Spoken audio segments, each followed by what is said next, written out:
बड़ा सुंदर भाव 16,000 राजकुमारियों का।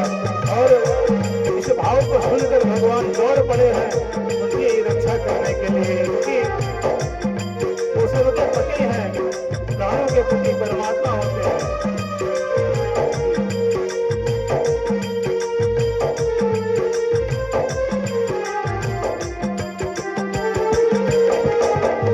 हरि बोल।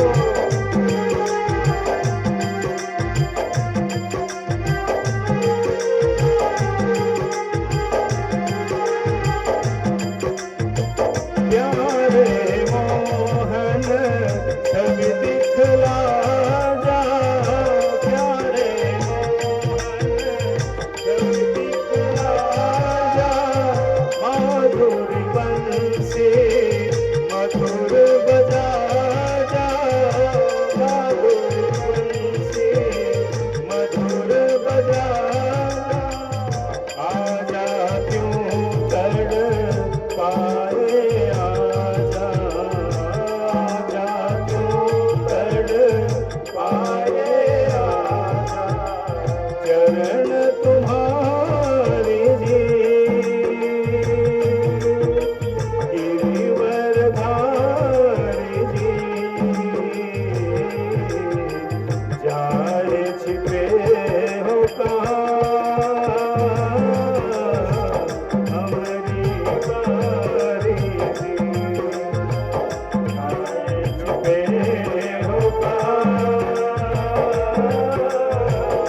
हमारी बारी जी।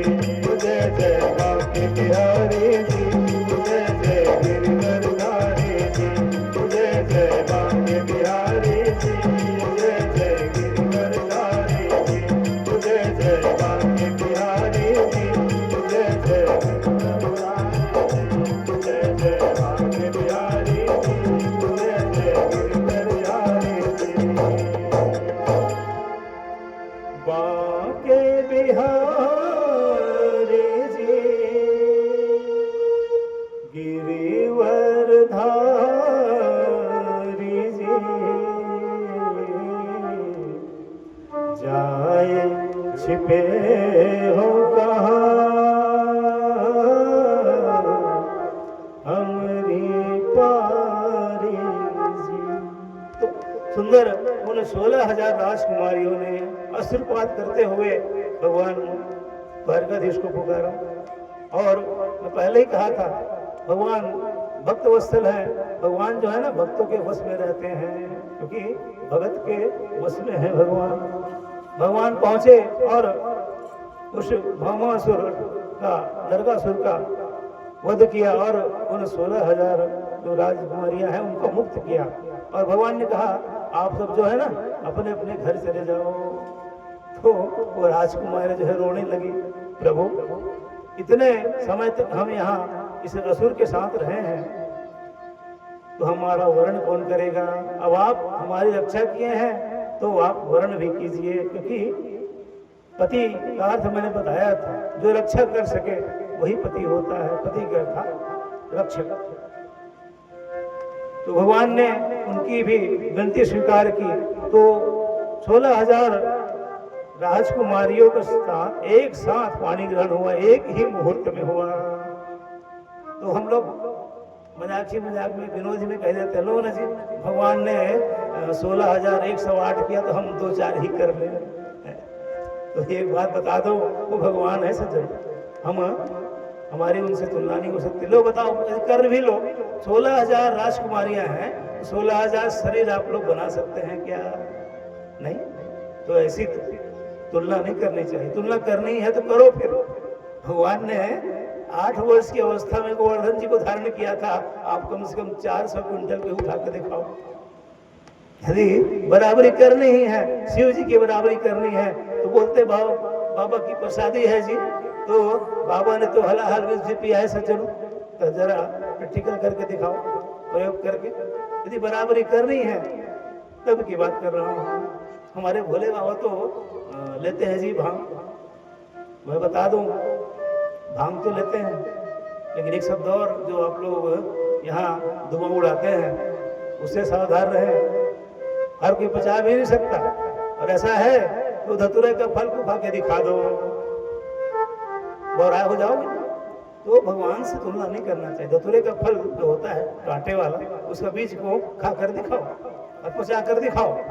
यदि ऐसा तुलना करना है भगवान से है? तो स्वयं भगवान बनने का प्रयास ना करें। हम उनके दास हैं, दासों के दास हैं, ये सावधान रहे। तो भगवान ने सुंदर एक ही मुहूर्त में 16,108 8 तो पहले ही हो जाएगी, 16,000 कन्याओं को एक साथ एक ही मुहूर्त में 16,000 शरीर के साथ भगवान ने स्वीकार किया। तो वो उनकी व्यापकता है, ईश्वरत्व का भान वहां पे हुआ है। हम आप नहीं कर सकते सज्जन। इसलिए सुंदर भगवान का 16,108 पटरानियों का विवाह का आपने श्रवण किया। और जब 16,108 रानियों के साथ भगवान का विवाह हो गया, तब एक समय होता है ग्रहण काल में बताया भी था शुरू में कि राहु जब ग्रसता है तो सूर्य ग्रहण का पर्व आया था। सुंदर क्या सूर्य ग्रहण का पर्व। तो सभी जो रानियां हैं ना, सुंदर स्नान करने गई हुई थी ग्रहण में। जितना एक बात बता दूं, सूर्य ग्रहण हो या चंद्र ग्रहण, उस समय जो पुण्य कर्म करोगे ना या पाप करोगे वो कई गुना 100 गुना फल देता है। तो इसलिए सूर्य ग्रहण या चंद्र ग्रहण हो, सुंदर पुण्य अर्जित करें। तो यहाँ पर दिव्य प्रसंग होता है, आता है कि जो वृंदावन की जो गोपिकाएं थी ना, राधा रानी को श्याम कलंकनी कहती थी।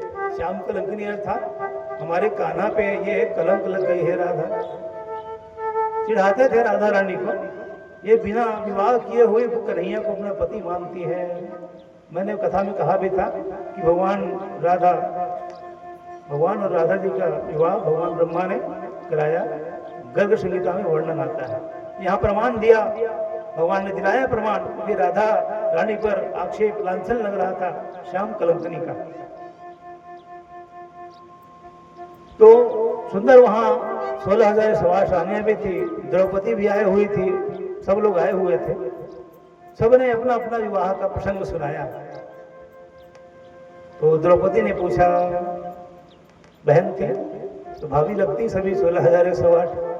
तो क्यों भाभी, आप लोग इतनी सारी भाभी है, अकेली मैं हूँ आप ननद में, तो बताओ जरा बताओ अपना अपना विवाह कैसे हुआ आप लोग का। तो सबने अपना विवाह प्रसंग बताया, जैसे आपने सुना ऐसे ऐसे विवाह हुआ बहन हमारा। तो उन भाभीयों ने भी थोड़ा मजाक लगे, तो हमारे तो 16,108, हमारे पति तो एक है, तुम्हारे पति 5 है, पांचाली द्रौपदी। तो 5 पति कैसे हुए ये तो बताओ। मजाक हंसी मजाक चल रहा है भाभी लोगों में। द्रौपदी ने कहा, क्या कहूँ मैं छोटी थी और एक घटना घटी कि गौ माता जा रही थी और उसके पीछे 5 नंदी लगे हुए थे, दौड़ रहे थे। तो मुझे हंसी आ गई, देखो देखो एक गौ माता को 5 नंदी दौड़ा रहे हैं। मैं हंस दी, गौ माता ने श्राप दिया द्रौपदी जी को, शास्त्र प्रमाण बात है। तो गौ माता का श्राप द्रौपदी माता को, देख रहे मैं तो पशु हूं, लेकिन तू यज्ञ वेदी से प्रकट होगी और तेरे खुद के 5 पति होंगे। गौ माता का श्राप द्रौपदी माता को। तो उस श्राप को बताई, और वो भी 5 पांचाली कहलाई, पांचाली, लेकिन वो भी अर्जुन से अधिक प्रेम करती थी। कथा आप सुनेंगे, हो गया है सुन। तो कालांतर में भगवान के 10-10 बेटे हुए, एक रानी से 10-10 और एक कन्या थी, एक बेटी मात्र। तो भगवान ने एक बार रुक्मिणी की परीक्षा ली कि हमसे विवाह क्यों किए, तुमसे तो उनको शिशुपाल से शादी विवाह करना था। तो जैसे ही भगवान ने कहा रुक्मिणी को कि तू मुझसे बेकार में शादी कर ले रुक्मिणी, शिशुपाल से कर लेना था, तेरे मजाक विनोद में बात। जैसे सुनी रुक्मिणी बेहोश होकर गिर गई। हे प्रभु क्या कह रहे हैं आप, मजाक में भी ये बात, विनोद में भी ना कहना। वो शिशुपाल जो है पूर्व का रावण है। आप हंसी किशोरी में भी कह रहे हैं, लेकिन ये बात अच्छी नहीं है। तो ये बताइए, जिनके 16,108 रानियां हैं, 10-10 बच्चे एक एक रानियों से, तो शिक्षक कितने होंगे वहां उनको पढ़ाने वाले, गुरुजी। तो भागवत जी में वर्णन आता है कि 3,88,01,100 शिक्षक थे, मात्र शिक्षक उन बच्चों को पढ़ाने के लिए।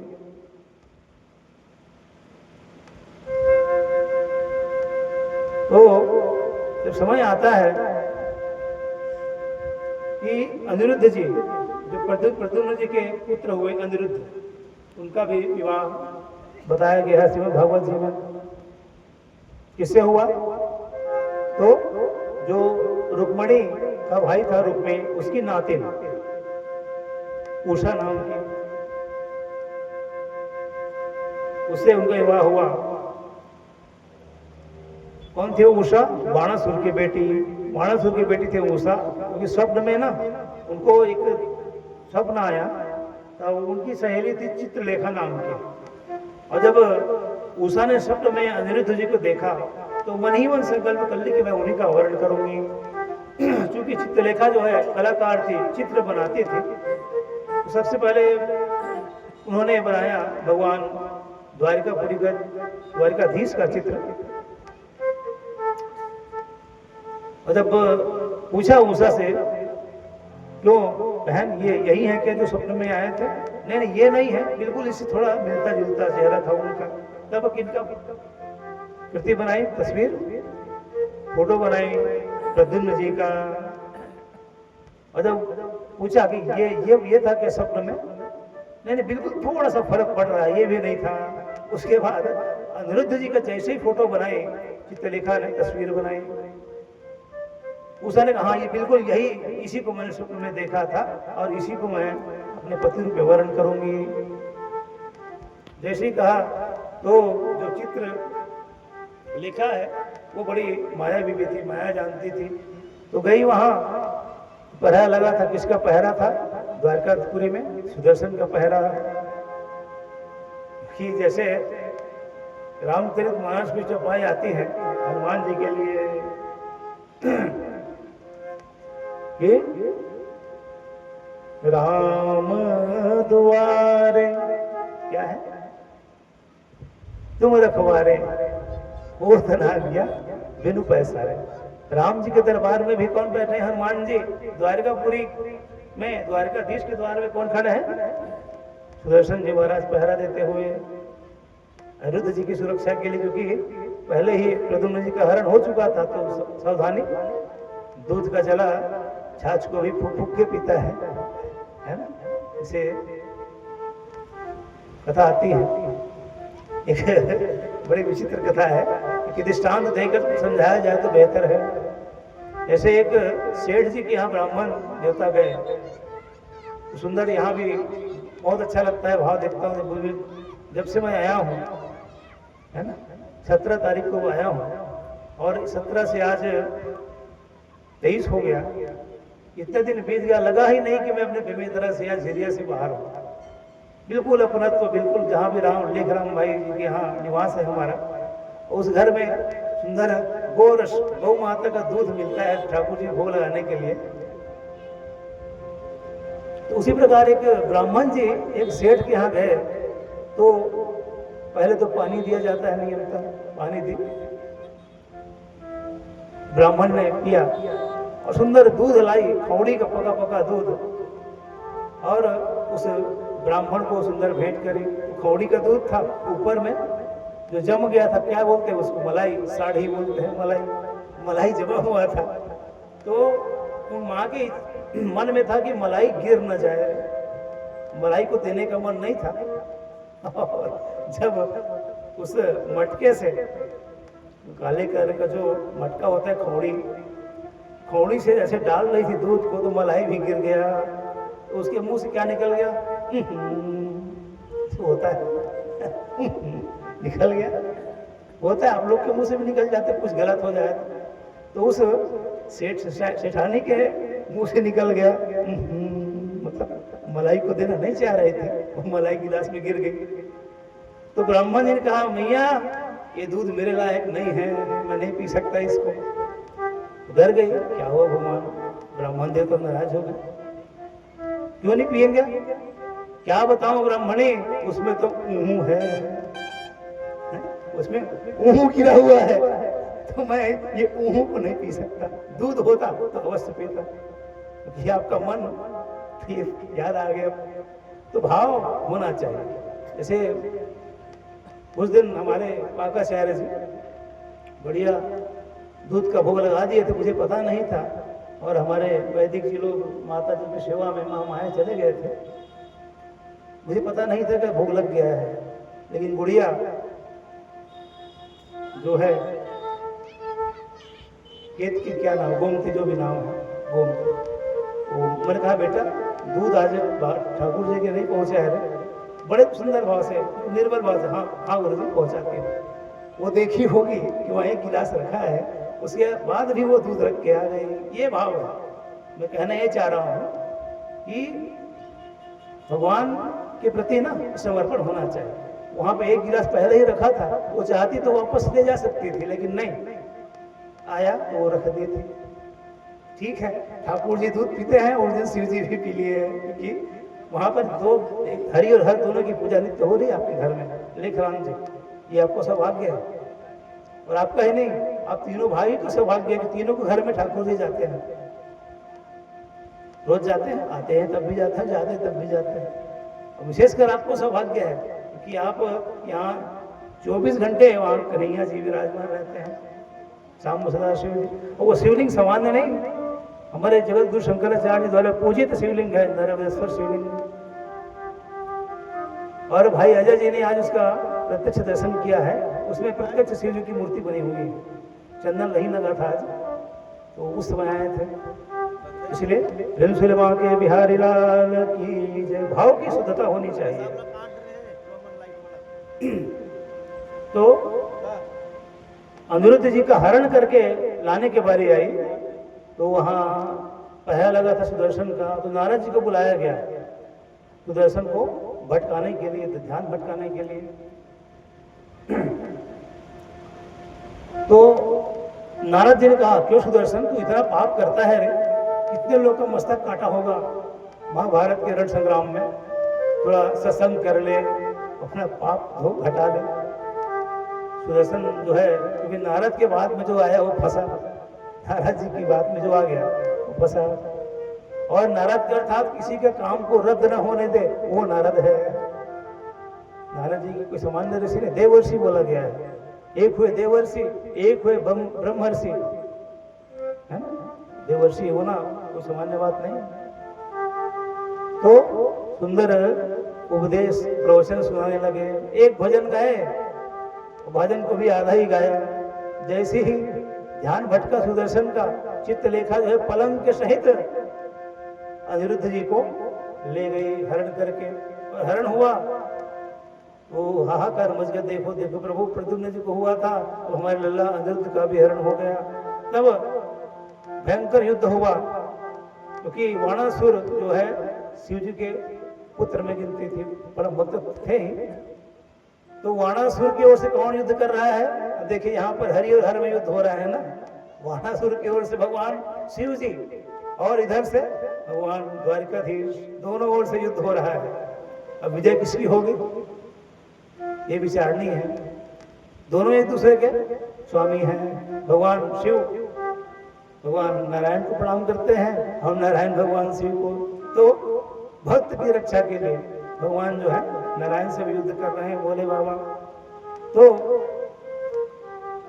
जैसे ही युद्ध प्रारंभ हुआ, तो कृष्ण जी की ओर भगवान शिव ने पाशुपतास्त्र, क्या बोलते हैं, पशुपति का अस्त्र को छोड़ा, तो भगवान ने नारायण अस्त्र छोड़ दिया। परस्पर दोनों जब टकराए तो भयंकर ध्वनि, क्योंकि सामान्य अस्त्र दोनों नहीं है ना। पाशुपतास्त्र और नारायणास्त्र दोनों टकराए, भयंकर युद्ध हुआ। अब तब वैष्णव ज्वर और महेश्वर ज्वर आपस में टकराए। तो यहाँ पर देखिए ज्वर वाली बात आती है, जो ज्वर जिसको बोलते हैं बुखार। तो वैष्णव ज्वर और महेश्वर ज्वर में जब युद्ध हुआ ना, आपस में टकराए, तो महेश्वर ज्वर जो है पराजित हो गए, क्योंकि माया सबको व्यापती है और विष्णु पत्नी योग माया बोला गया है। तो उस माया से भगवान शिव भी नहीं बच पाए। हर मोहिनी अवतार में भी आता है, मोहिनी अवतार से भी भगवान मोहित हो गए थे शिव जी। तो सुंदर महेश्वर जब पराजित हुआ और स्तुति किए भगवान शिव जी, भगवान द्वारा जम्हाई का निर्माण किया गया। जिमरन जिसको बोलते हैं जम्हाई, जैसे बहुत देर तक कहीं बैठे रहो तो आलस्य लगे तो जम्हाई आती है, लेकिन मैं देख रहा हूँ कथा में मेरा सब ध्यान रहता है, यहाँ एक भी व्यक्ति को जम्हाई नहीं आई है अभी तक। इसका तात्पर्य क्या है? सबका मन कथा में समाहित है। अस्कट जिसको बोलते हैं अस्कटागिन वाली बात है ना, अस्कटियाना बोलते हैं, वो नहीं हो रहा है। एक व्यक्ति को जम्हाई नहीं आई, मैं ध्यान से देख रहा हूँ। वहां भगवान शिव को जम्हाई आई और जम्हाई ऐसा आया, भगवान शिव जमाते रहे और भगवान कृष्ण ने ना वाणासुर की 1000 हाथ थे सबको काट दिया और मात्र 2 हाथ रहे। भगवान तो पूरा मार ही देते, लेकिन उनकी धाई माँ, जिसको बोलते हैं कोटरा देवी नाम की धाई माँ थी, वो निर्वस्त्र होकर भगवान के सामने आ गई, इसलिए भगवान ने उसको छोड़ दिया, नहीं तो भगवान उसका वध भी कर देते। तो भगवान ने मुंह फेर लिया और वानासुर भगा वहां से, रक्षा कर, प्राण की रक्षा हो गई करके। अंततः समर्पण का भाव आया, भगवान के चरणों में गिरा। तब प्रहलाद कि वाणासुर के समान कुल से नहीं था, असुर तो था, लेकिन कौन था? प्रहलाद का पुत्र कौन हुआ? विरोचन। विरोचन का पुत्र कौन हुआ? बलि, और उस बलि का पुत्र था वाणासुर। इसीलिए बोलते हैं चौथे पीढ़ी का था कि उनके पीढ़ी में प्रहलाद जैसे परम मुक्त हुए थे, इसलिए रक्षा हुई उसकी। सूर्य मां के बिहारी लाल की जय। तब एक आख्यान आता है निगोपाख्यान, इसको एक बार क्या होता है, निग नाम का राजा रहता है और एक ब्राह्मण को गौ दान किया।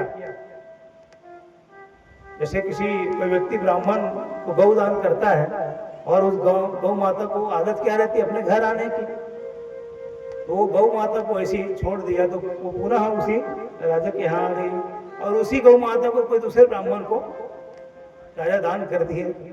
अब दोनों ब्राह्मण लड़ाई होने लगे कि ये मेरी गाय है, राजा ने मुझे दिया था। दूसरा ब्राह्मण नहीं, ये गाय मेरी है, राजा ने मुझे दिया है। उन्होंने कहा चलो राजा के पास, राजा ही निर्णय कर लेंगे इस बात का।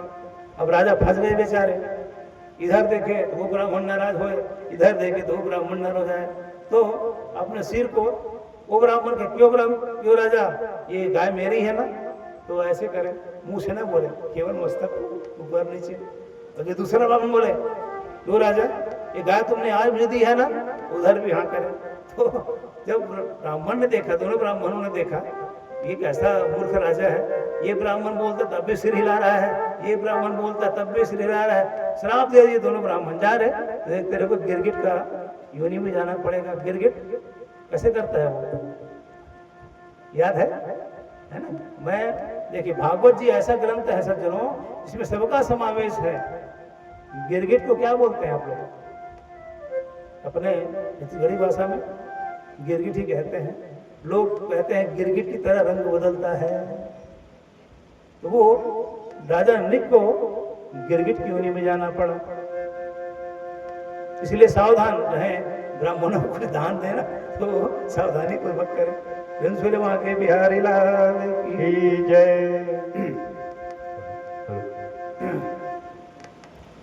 तो सुंदर ब्राह्मण लोग को प्रसन्न करके वो राजा उस योनि से ही मुक्ति मिली उसको। जैसे नकली शंकराचार्य घूम रहे हैं ना अभी वर्तमान में, पूरी के शंकराचार्य बनकर, अदुक सदानंद जी अब जी नहीं कहना चाहिए, वो तो स्वयं एक आतंकवादी है। उसी प्रकार से पौंडर नाम का राजा था, वो नकली द्वारकाधीश बनकर घूमने लगा। तो सावधान हो जाए। नकली द्वारकाधीश मतलब 2 भुजा तो थी, 2 भुजा जोड़ लिया कहीं चिपका कर, और मैं चित्रभुजी नारायण, मैं असली हूं कहा। और सभा में जाता, मैं नारायण हूं, मैं द्वारकाधीश हूं। भगवान ने जब सुना, अच्छा तो द्वारकाधीश है, भगवान ने सुदर्शन चक्र लिया और उसको भी उद्धार किया। के बिहारी लाल की जय। तो सुदर्शन द्वारा उसका पौंड्रक का भी उद्धार हुआ। और एक वानर था, देखिए मैं पहले ही बता रहा हूँ, कथा विस्तृत है, मैं कथा छोड़ना नहीं चाहता, थोड़ा थोड़ा ही सही, क्योंकि पलायन मूल रूप से हो, सम्यक रूप से कर ही रहे हैं। एक विधिवित नाम का वानर था, जो कब का था, त्रेता युग का। उसकी आदत थी, रात्रि में जाकर युद्ध करने लगता था, रावण के दैत्यों को मारता था। नियम क्या है, सूर्यास्त के बाद युद्ध नहीं होता, युद्ध विराम हो जाता है। तो भगवान तो बोले, क्यों रे क्यों युद्ध क्यों करता है, बदमाशी क्यों करता है? क्या कहूँ प्रभु, मेरा युद्ध करने का जो इच्छा पूरी ही नहीं हो रही है। भगवान ने कहा, ठीक है, तेरी युद्ध करने की इच्छा ना हमारे बलदाऊ भैया पूरा करेंगे। जब द्वापर में हमारा जन्म होगा तो वही वानर आकर के ये उत्पात बता रहा था। तो बलराम जी द्वारा उस वानर का भी उद्धार हुआ। तब दुर्योधन की पुत्री थी लक्ष्मणा, उनका विवाह किससे हुआ? जाम्बवती के पुत्र सांब से, सांब नाम के राजकुमार, जिसके कारण संपूर्ण यदुवंश का नाश हुआ। आगे सुनेंगे। तब नारद जी को बड़ी उत्कंठा हुई कि हमारे कन्हैया द्वारकाधीश जो हैं, 16,108 पत्नियां हैं उनकी, तो उनका जरा गृहस्थी कैसे चल रहा है देख लो जरा, कि एक को संभालना मुश्किल होता है, 16,108 को संभाल रहे हैं। तो वहां गए और सुंदर नारद जी देखते हैं कि एक घर में रुक्मणी जी क्या कर रही हैं, सुंदर भगवान को भोजन खिला रही हैं। जाम्बवती क्या कर रही है, पैर दबा रही है। वहां भी कन्हैया द्वारकाधीश सत्यभामा के यहाँ पूजन कर रहे हैं। इस तरह से 16,108 घर महल में गए भगवान देवर्षि नारद जी, और हर घर में भगवान अलग अलग स्थिति में थे। वो नारद ने कहा, प्रभु आप ही जानो, आपकी माया बड़ी प्रबल है। और सुंदर भगवान के दाम्पत्य जीवन का दर्शन किया नारद जी ने। और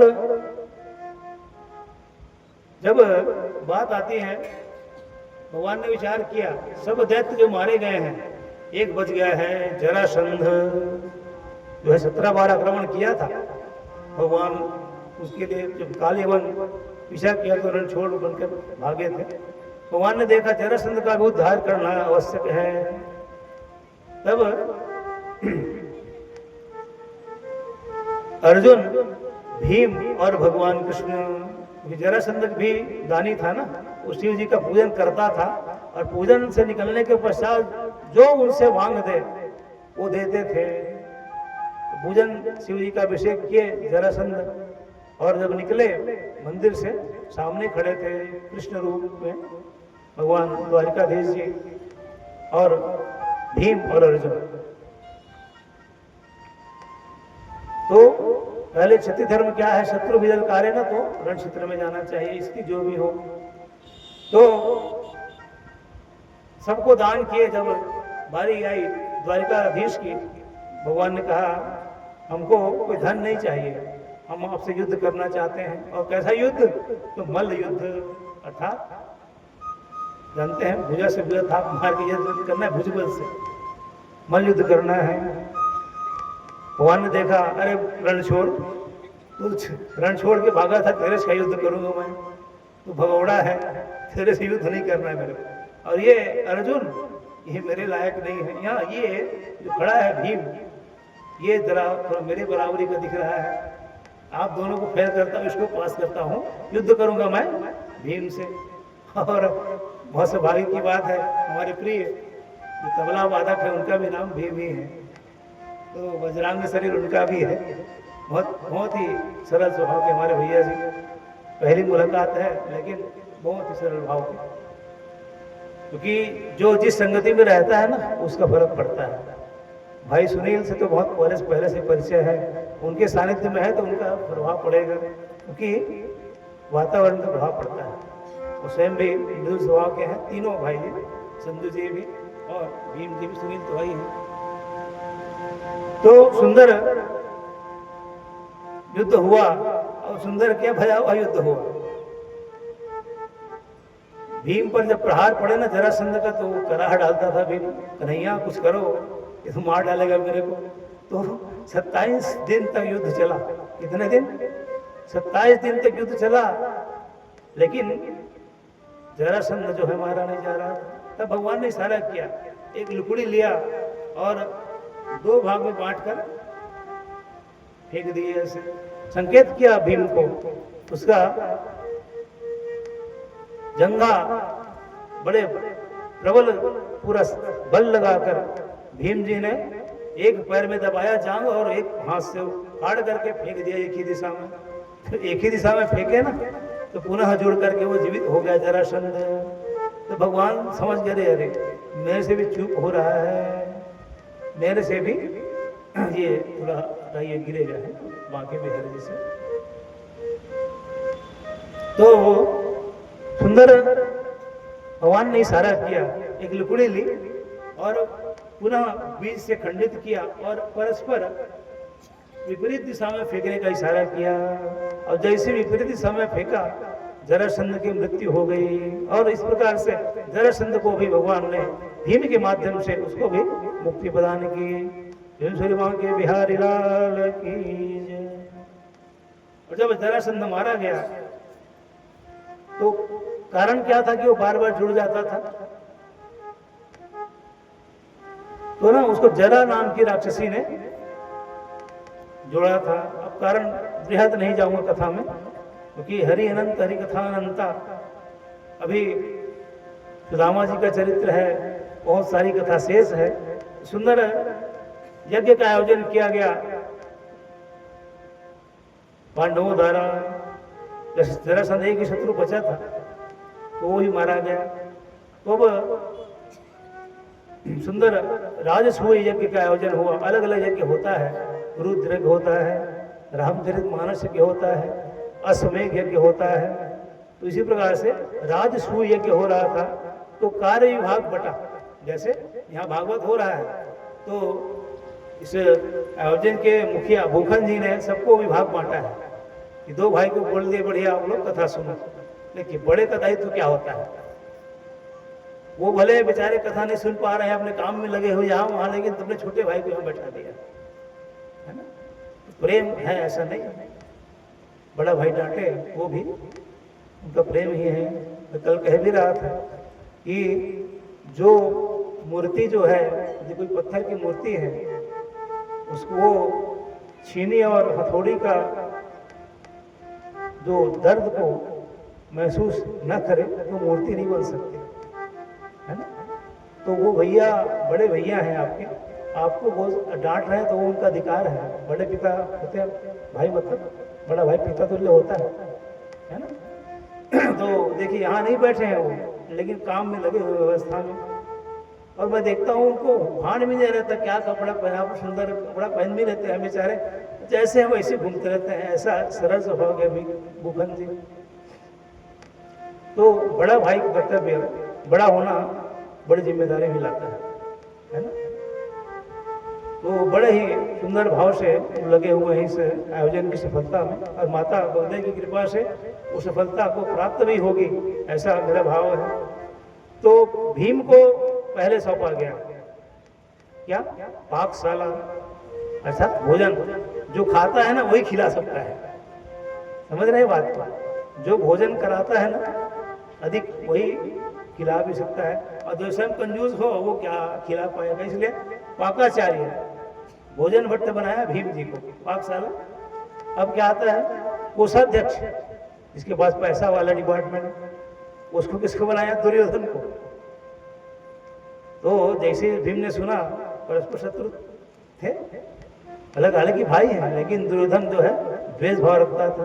भीम नाराज हो गया, कन्हैया ये बात जमी नहीं, ये तो पूरा खजाना खाली कर देगा जो आयोजन के लिए हमने किया है, कोषाध्यक्ष वाला डिपार्टमेंट आप दुर्योधन को दे रहे हो, तू नहीं जानता। भगवान ने कहा भीम, उस दुर्योधन के हाथ में ना धनवर्धनी रेखा है, धनवर्धनी रेखा,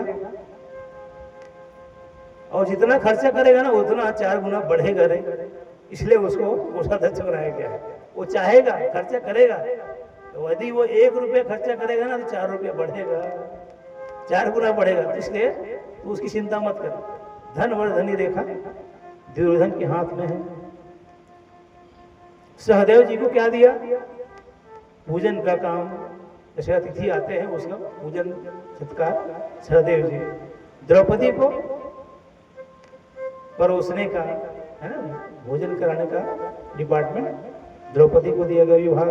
नकुल को धन एकत्रित करने का, जैसे आप लोग बता रहे थे भूखन जी, हम लोग यहाँ बहुत सारा आयोजन कराए महाराज जी, चंदा करके भी आयोजन कराए हैं। तो द्रव्य संचय, इसको आजकल लौकिक भाषा में चंदा बोलते हैं। द्रव्य संचय दिया गया नकुल जी को। अर्जुन को गुरु सेवा, जो भी अतिथि आएंगे ऋषि मुनि उसकी सेवा करेंगे।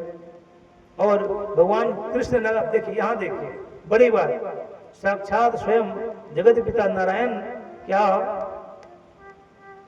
कौन सा भाग लिए? ब्राह्मण लोग का पैर पखारने का और जूठन उठाने का। पत्तल जो है, ब्राह्मणों को सेवा, ब्राह्मण जो भोजन करेंगे उनका पग मैं धोऊंगा और जूठन उठाऊंगा, पत्तल जो है।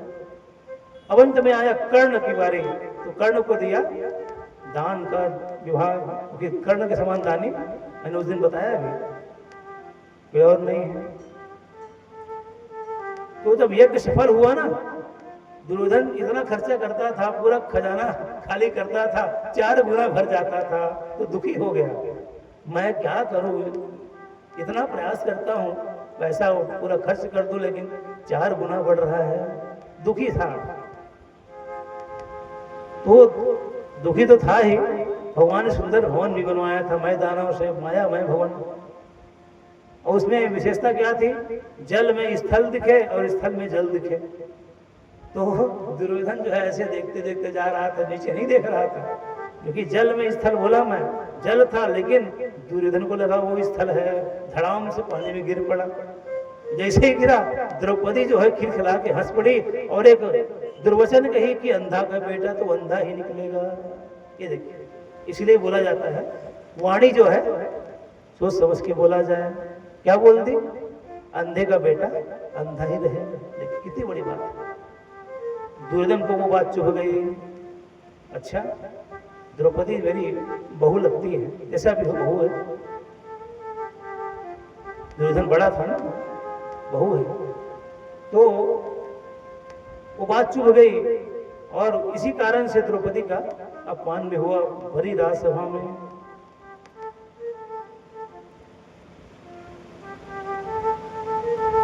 तो हंसने वालों में केवल द्रौपदी नहीं, भीम भी थे, कि भीम को शत्रु मानते थे। भीम और द्रौपदी दोनों धाड़े मार के हंस दिए थे।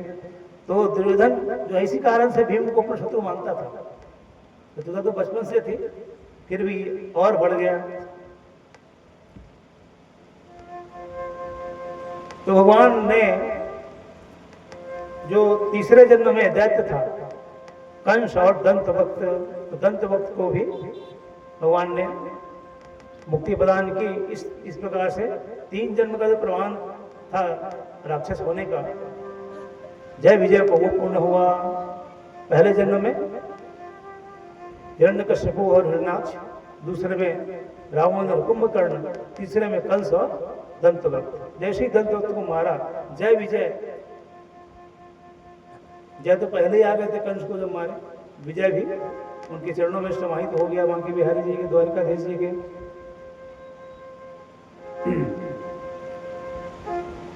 तब सुंदर एक सभा लगी, यज्ञ संपूर्ण हुआ तो अग्र पूजा होता है। अग्र पूजा का अधिकारी किसको बनाया जाए? सब सभा लगी हुई थी, तो अग्र पूजा के लिए भगवान द्वारकाधीश को चुना गया कि सबके रक्षक थे। पांडवों ने कहा हमारी प्राण की रक्षा तो द्वारकाधीश ने ही की है। सबके एक मत से केवल एक को छोड़कर शिशुपाल से रहा नहीं गया। और जैसे ही आसन में बैठे कन्हैया द्वारकाधीश जी, अनर्गल पलाप गालियां दुर्वचन कहने लगे द्वारकाधीश जी को, क्योंकि वो बुआ के लड़के थे ना शिशुपाल जी। तो भगवान ने कहा बुआ को वचन दिया हो रे, तेरी 99 गलती मैं क्षमा करूंगा, तो तू क्या क्षमा करेगा रे ग्वाले? चोर जार शिखामणि, चोरों का सरदार है तू। तमाम प्रकार की अनेकानेक अपशब्द कहे, लेकिन भगवान गिनती गिर रहे थे ना। जैसे ही 99 पूरा हुआ तुझे कोई बचा नहीं सकता। और किया भी 99 गाली, क्या वो लाइन लगा दिया अपशब्द का। भगवान ने सुदर्शन को बुलाया और शिशुपाल का मस्तक काट दिया। शिशुपाल का भी उद्धार भगवान ने किया। और जैसे शिव जी का कोई प्रसंग आता है, बड़े भोले और भाले हैं। भोले तो हैं लेकिन भाले भी हैं। भोला कितना कि जो भवन पार्वती जी ने अपने लिए बनवाया था सोने के लंका, उसको भी दान कर दी सोने के लंका। लेकिन भाला कितना, ये भी जान लो। साक्षात यमराज को मारने के लिए प्रकट हो गए थे भगवान शिव जी। यमराज को मार दे मतलब बड़ी व्यवस्था बिगड़ जाएगा। कैसे? जैसे मार्कंडे जी जो हैं अल्पायु थे, 12 वर्ष की अवस्था थी। अल्पायु बालक निकुंड जी के सुपुत्र मार्कंडे ऋषि 12 वर्ष की अवस्था थी। क्योंकि निकुंड जी को संतान नहीं थी, तपस्या किए। भगवान ने कहा देखो निकुंड जी, आपको पुत्र की प्राप्ति तो होगी, लेकिन आपको कैसा पुत्र चाहिए बताइए। एक पुत्र होगा जो बड़ा दुराचारी होगा, उसे शतायु रहेगा, लेकिन एक पुत्र होगा जो बड़ा धर्मात्मा रहेगा, परम भक्त रहेगा, वो अवस्था 12 वर्ष की रहेगी। निकुंड जी ने कहा देखिए प्रभु, पूत कपूत तो का धन संचय और पूत सपूत तो का धन संचय। बड़े ही 12 वर्ष का हो लेकिन सुख प्रदान करने वाला हो। तो 12 वर्ष की अवस्था मार्कंडे जी की थी और पूजा करते थे, नित्य शिवाभिषेक किया करते थे। तो 12 वर्ष की अवस्था पूर्ण हुई, अभिषेक कर ही रहे थे और यमराज पहुंच गए उसको लेने के लिए। जैसे ही यमराज पहुंचे, डर के मारे शिव जी को पूरे ताकत भर पकड़ लिए शिवलिंग को, जो मार्कंडे जी हैं, अर्पण हो गए, चढ़ बैठे शिवलिंग पर डर के मारे। बालक तो थे 12 वर्ष। जैसे ही अर्पण हुए, भगवान शिव जी प्रकट हो गए तांडव करते हुए। यमराज को त्रिशूल से मारने के लिए दौड़े। यमराज ने हाथ जोड़ लिया, प्रभु क्षमा करें, मेरा अपराध तो बताइए। भगवान ने कहा अपराध यही है तेरा कि मेरे भक्त को तो लेने आया है। प्रभु आपने ही तब विभाग बांटा है, कर्म दंड दंडाधिकारी बनाया है, कर्म के अनुसार मैं दंड दे रहा हूं। और दंड भी नहीं, उसकी आयु ही उतनी है, चित्रगुप्त से जो लिखा हुआ है भविष्यवाणी में कि उसका अवस्था उतनी ही है। अच्छा तो सही बोल रहा है, मार्कंडे की अवस्था 12 वर्ष है, लेकिन वो मेरे ऊपर समर्पित हो गया है, तो 12 वर्ष मेरी गिनती का शिव जी ने। अब यमराज काटो तो खून नहीं, प्रभु आपका 12 वर्ष मतलब करोड़ों यम जो है यमराज मर जाएंगे। तो फिर मार्कंडे जी भी दीर्घजीवी में गिनती होती है। मैं बार बार कहता हूँ, जैसे आप लोग जन्म तिथि मनाते हैं ना, तो बड़ी गलत परंपरा चली है। एक बार और कहा था, आज और कह दूं, क्योंकि पता नहीं और अवसर मिले न मिले, मैं बात कह ही देता हूँ कि जैसे आप जन्म तिथि मनाते हैं, क्या करते हैं? केक लाते हैं, मोमबत्ती लगाए और बोलते हैं बेटा इसको फूको फूको। पहली बात, अग्नि को मुंह से फूका नहीं जाता है ना।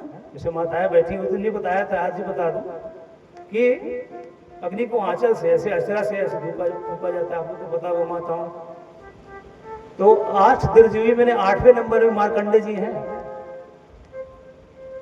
अभी भी है ना। तो अष्ट दीर्घजीवी कुछ नहीं करना है, एक सुनिए सुंदर अष्टदल बना लीजिए और हल्दी सुपारी जो भी हो सुपारी रख दीजिए, 8 सुपारी रख दो, दीपक जलाइए, आरती करिए उस अष्टदल में अष्टदीर्घजीवियों को आह्वान करके।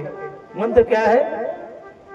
अश्वत्थामा बलिर्व्यास हनुमान च विभीषण कृपः परशुरामस्य मार्कंडे तथाष्टकम। पहले 7 ही थे, श्लोक में 7 ही हैं, बाद में 8 जोड़ा गया 8 तो 8 दीर्घजीवी का नाम स्मरण करेंगे ना, तो आपके पुत्र या पुत्री, नाती या नातिन, जिसका भी हो आयु बढ़ेगा। न कि ये पाश्चात्य संस्कृति का अंधानुकरण हो रहा है ना आजकल। तो ऐसा यहाँ तो कम से कम पता है, शहर में जाओ ना तो कौन लड़का है कौन लड़की पता नहीं चलता प्रथमा दृष्टि से। तो ये सावधान रहें। इस प्रकार से सुंदर भगवान की लीला चल रही है। और तब कथा आती है कि सब रानियां, चर्चा हो रही थी, तो एक भगवान ये परम भक्त नहीं मित्र सुदामा जी का चरित्र आता है। क्योंकि सुदामा जी ने भगवान से कुछ छुपाया था, भगवान से चोरी की थी। कैसे? गुरुकुल में पढ़ते थे तो भगवान सुंदर नित्य गुरुदेव की आज्ञा से यज्ञ के लिए लकड़ी बीनने जाया करते थे। देखिए जगत पिता है, लेकिन गुरुकुल का जो नियम होता है उसका परिपालन कर रहे थे। और सुंदर जब गए तो गुरु माता ने ना सुंदर चना दिया था। सुदामा जी आयु में बड़े थे कन्हैया से, तो भूख लगे बेटा तो दोनों बांट के खा लेना। एक गठरी लिए, उसको बोलते हैं आप लोग सुदामा गठरी, है ना। तो चना लिए, गुरु माता ने दे दिया, तू बड़ा है रे, भूख लगे ना तो खा लेना बेटा, कन्हैया को भी दे देना। और जब जंगल में गए दोनों, सुदामा जी और कृष्ण भगवान, कथा आ रही है, तो सुंदर लकड़ी बीन रहे थे, कभी भयानक वर्षा होने लगी। और वर्षा से बचने के लिए आज भी प्रयास करते हैं कि पेड़ के नीचे खड़े हो जाएं, लेकिन सावधान रहें, पेड़ के नीचे वर्षा में खड़े ना हो, कब वज्रपात हो जाए, बिजली गिर जाए, कोई ठिकाना नहीं है। उस समय की बात अलग थी। तो सुदामा जी अलग पेड़ में चढ़े, कन्हैया भी पेड़ के छाया में खड़े हो गए। और वर्षा बहुत लंबी चली, ठंड के मारे कांपने लगे कन्हैया भी। अब भूख लगी सुदामा जी को, तो क्या देखे, पोटली मिला था, गुरु माता ने दिया था, तो चना को खाने लगे। अब चना सूखा था, और सूखा चना कहो तो आवाज कैसे आती है? अपनी भाषा में ठठरंग बोलते हैं। आवाज चना को खाओ तो स्वाभाविक आवाज आता है। कच्चे चना को खाओगे तो आवाज आ रही थी। तो कान्हा ने पूछा, क्यों सुदामा, क्या बज रहा है भैया, कटकटा रहा है कुछ, क्या कर रहे हो? पूछ रही कान्हा, ये बारिश हो रही ना, ठंड है बहुत रे, दांत कटकटा रहे हैं मेरा। झूठ बोलते कन्हैया से, खा रहे थे चना और क्या बोल दिए, मेरे दांत कटकटा रहा है, आपस में टकरा रहा है ठंड के मारे। तो भगवान से चोरी कर दी, इसलिए दरिद्र तो नहीं थे लेकिन श्रीहीन हो गए। श्री 6 उनके मस्तक में लिख गया। सुदामा दरिद्र नहीं थे, है ना। दरिद्र किसको बोलते हैं? एक बात में विशेष बात कह रहा हूं, ध्यान सुनिएगा। जिसकी तृष्णा अर्थात कामना कभी शांत नहीं होती ना, दरिद्र वो होता है, चाहे वो करोड़पति हो चाहे अरबपति हो। जिसकी तृष्णा शांत नहीं होती है ना, वो जो है दरिद्र होता है। सुदामा ये दरिद्र नहीं, वो अयाचक वृत्ति धारण किए थे। अयाचक अर्थात 5 घर ही जाते थे भिक्षा मांगने, भिक्षा मांगने भी नहीं, भिक्षा भी नहीं मांगते थे। सुंदर श्री राम जय राम जय जय राम, हरे कृष्ण कृष्ण कृष्ण हरे हरे, हरे राम राम राम हरे हरे, इतना कहते थे। वो भिक्षा के लिए वो आजकल पहुंचते हैं चिल्ला चिल्ला के, जो भी आते हैं, नाम नहीं लूंगा, अपने अपने संप्रदाय के हैं। तो यदि द्वार पर कोई भिक्षा मांगने आता है ना, तो भिक्षा नहीं मांग रहा है, आपको शिक्षा देने आया है। गौ माता भी आए द्वार पे तो उसको भूखा न जाने दें, जो भी हो आपके घर में उनको भोग लगाइए। गौ माता आ रही मतलब साक्षात वो पृथ्वी माता ही है, ये बात ध्यान में रहे। बार बार रोज कहता हूं मैं। तो जो मांगने आता है ना, वो आपको भिक्षा मांगता नहीं, आपको शिक्षा देने आता है। देख ले, मैंने दान नहीं किया था, भिक्षा मांग रहा हूं, और तू भी नहीं देगा तो अगले जन्म में तू भी भिक्षा मांगेगा, तो वो शिक्षा देता है। ये ध्यान रहे। तो सुदामा जी की चर्चा होने लगी, इसलिए एक नियम में एक लाइन, हर एक पंक्ति बोलता हूं कि जीने के लिए खाओ, खाने के लिए मत जियो। ठीक है, जीवित रहने के लिए जितना अन्न आवश्यकता है ना, उतना ही खाइए। तो जीने के लिए खाओ मेरे भाई, खाने के लिए मत जियो, है ना। केवल भोजन करना ही जीवन नहीं है कि बड़े भाग मानुष तन पावा। बहुत सुंदर भाग गोस्वामी जी ने लिखी है कि बड़े भाग मानुष तन पावा, सुर दुर्लभ सदग्रंथ निगावा। मनुष्य देह मिला है ना, बड़े भाग से मिला है। 84 लाख योनियों में भटकने के पश्चात मनुष्य देह मिला है, और इस मनुष्य देह को पाकर अभी आप भगवत प्राप्ति नहीं कर पाए तो पुनः आपको उसी योनि में चक्र में गुजरना पड़ेगा। इसलिए सावधान रहें। मनुष्य जीवन मिला है तो वो मोक्षायतन है, और वो परम मोक्ष प्रदायनी कथा का आप सब साहू परिवार ने सुंदर समायोजन किया है।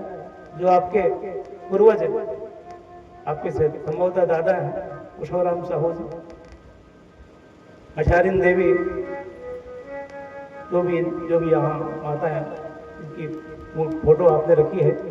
और इसमें कोई संदेह नहीं है कि उनको मोक्ष सुलभ ही होगा, क्योंकि भागवत शास्त्र गर्जना करती है, एकम भागवतम शास्त्रम मुक्ति दाने न गर्जते।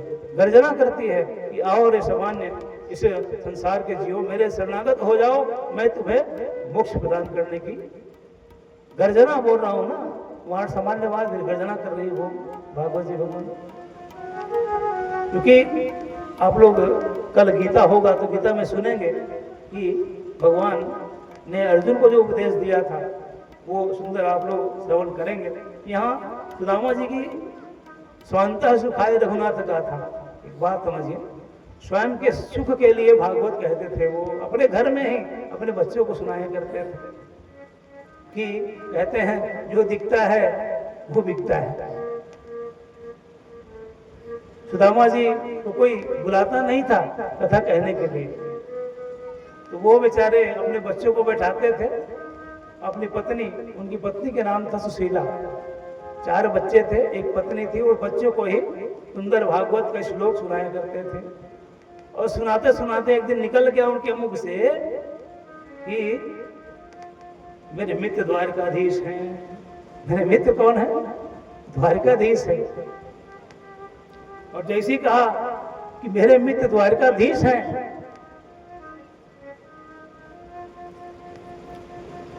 तो सुशीला जो है रोने लगी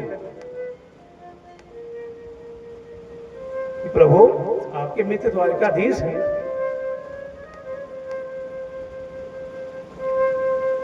और हम जो है भूख अन्न के दाना के लिए तरस रहे हैं, तो ऐसा मित्रता भी किस काम की। आप जो है अपने मित्र से मिल के आ जाइए। तो सुदामा जी ने कहा, देखो देवी, मित्र को ना अपने सुख का साथी बनाना चाहिए, दुख का नहीं। तो कल्पना कीजिए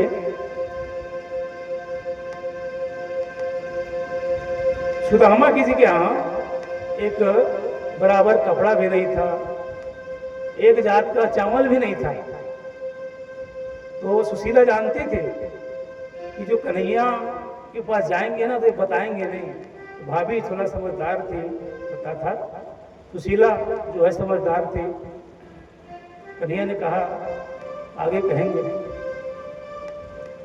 कि वो 4 घर गई, 5 घर जाते थे तो 5 घर गई, 5 घर से अलग अलग, जैसे 5 घर जाओगे तो हर घर का जो चावल होता है वो अलग अलग होता है। किसी का बिल्कुल बारीक चावल होता है, कोई चिमटी वाले हैं, कोई कनखी वाले हैं। तो 5 घर से चावल लाए और फटे हुए वस्त्र में बांध दी सुशीला मैया। और सुंदर कहा सुदामा जी से जाओ जी, कुछ नहीं कम से कम मित्र है, मिल के आ जाओ। तो भगवान गए वहां।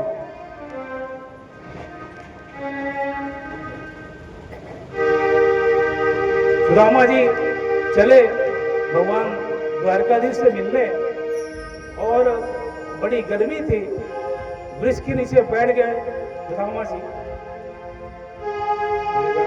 हरिलाल की जय। देखो देखो ये गरीबी का हाल, कृष्ण के दरबार पे विश्वास लेके आया हूँ। मेरे बचपन का यार है मेरा श्याम, बस यही सोच के आस लेके आया हूँ।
लाल की जय। तो सुदामा जी द्वारकापुरी जाने के लिए निकले। सुंदर बहुत धूप थी, एक वृक्ष के नीचे बैठ गए। कन्हैया जी को तरस आया। मैं पहले ही कहा, जैसे कोई भगवान की ओर एक पाँव बढ़ाते हैं ना, तो नारायण 100 पग आगे बढ़ते हैं फूल लेने के लिए। उनको एक पग बढ़ाओ तो सही प्रभु की ओर या माता की ओर। माँ 100 पग चलेगी कि पूत का भूत भले हो सकते हैं, लेकिन माता को माता नहीं होती। तो सुंदर सुदामा जी जा रहे थे। भागवत जी में सुंदर श्लोक आता है कि कृष्णस्यास्ति सखा कश्चित ब्राह्मणो ब्रह्मवित्तम। वृत्ति कैसे चलती थी उसकी? भिक्षा मांगकर, वो भी अयाचक। मैंने पहले ही कहा, क्या कहते थे? द्वार में जाके खड़े हो जाए, लेकिन किसी तरह से उनकी पत्नी सुशीला ने बुद्धि दिखाई।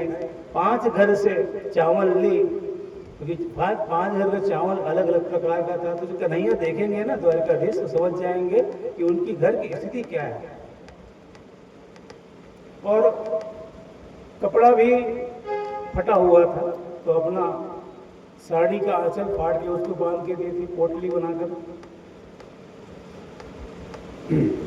और जैसे ही द्वारकापुरी पहुंचे, द्वारकापुरी के लोग हंसने लगे कि ये कौन आया है हमारे द्वारकापुरी में, स्वर्ण की द्वारकापुरी है और ऐसा भिक्षुक व्यक्ति कौन है।